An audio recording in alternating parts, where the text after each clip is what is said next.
This is an overview of the Covenant of Sinai, giving us an idea of the similarities with these Hittite treaties and also some differences. The preamble is simply stated, I am the Lord your God. The historical prologue, who brought you out of the land of Egypt, out of the house of bondage.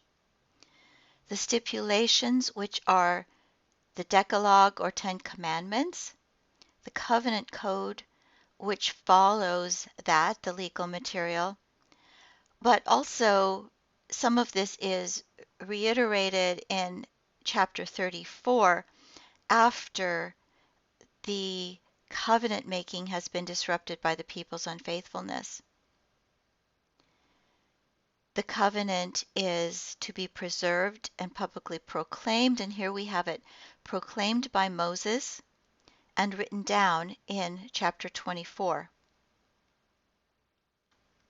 Now, as to witnesses, there are none, in the sense of there are no other gods, and God is creator of the natural powers, so God is the sole witness to this. So here it's a major difference, because you only have one God. And then there are sanctions, and these are not actually found in Exodus, but are found in Deuteronomy. There are both blessings and curses. And this particular covenant is then a preparation for God's presence among the people in the tabernacle, as we have seen before.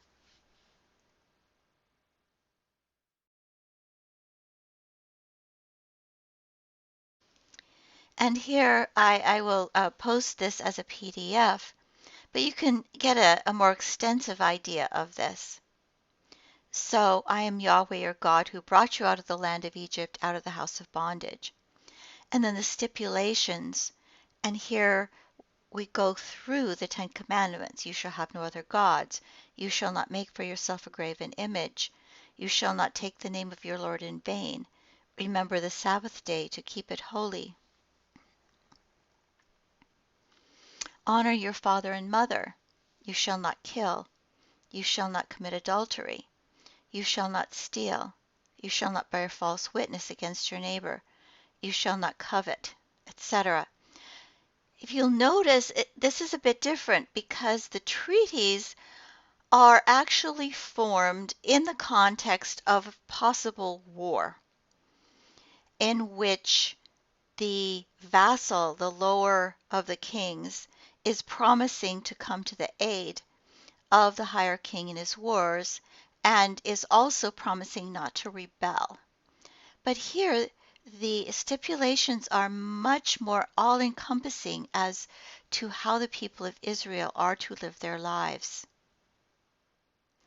So even though the form, in some way, of ancient Near Eastern treaties in general has some resemblance, the contents is much, much richer. In Exodus 24, Moses came and told the people all the words of the Lord and all the ordinances, and all the people answered with one voice and said, all the words which the Lord has spoken, we will do. And Moses wrote all the words of the Lord. There is then a ratification ceremony. He rose early in the morning, built an altar with 12 pillars. They offered burnt offerings and sacrificed peace offerings.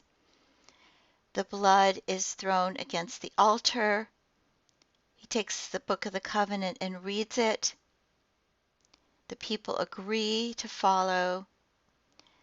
Blood is thrown upon the people. And finally, Moses states, behold the blood of the covenant which the Lord has made with you in accordance with all these words.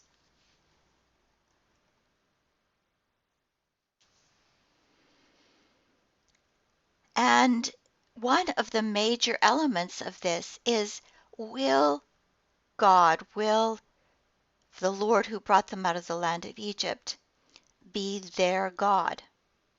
And here's where, again, the tabernacle comes in.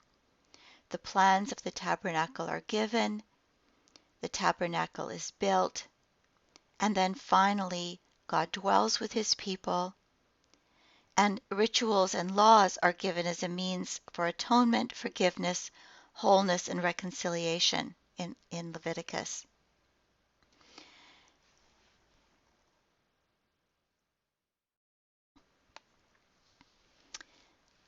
Now, what is the ultimate purpose of God's covenant with Israel? Is it just for their sake that this covenant is given? And there are numerous places in the Bible which say no, there's a bigger purpose here. That in Isaiah especially, we have the idea that the nations shall flow to the house of the Lord. Let us go up to the mountain of the Lord, to the house of the God of Jacob, that he may teach us his ways, and that we may walk in his paths. Again in Isaiah 42, I have given you as a covenant to the people, a light to the nations, to open the eyes that are blind, to bring out the prisoners from the dungeon, from the prison of those who sit in darkness. And then in Isaiah 49, it is too light a thing that you should be my servant to raise up the tribes of Jacob and to restore the preserved of Israel. In other words, it goes beyond the people of Israel. I will give you as a light to the nations, that my salvation may reach to the ends of the earth. In Jeremiah, we have the promise of a new covenant.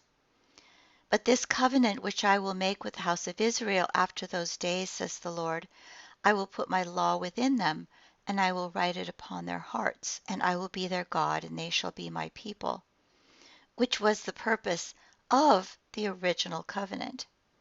But it has since been broken. And then we have in the New Testament, Jesus says, for this is my blood of the covenant. Think back to Exodus 24, during the ratification of the covenant at Sinai. Moses has the blood of the covenant, which is put on the altar and put on the people, poured out for many for the forgiveness of sins. And in Hebrews, this is the covenant that I will make with them after those days, says the Lord. I will put my laws on their hearts and write them on their minds. Then he adds, I will remember their sins and their misdeeds no more.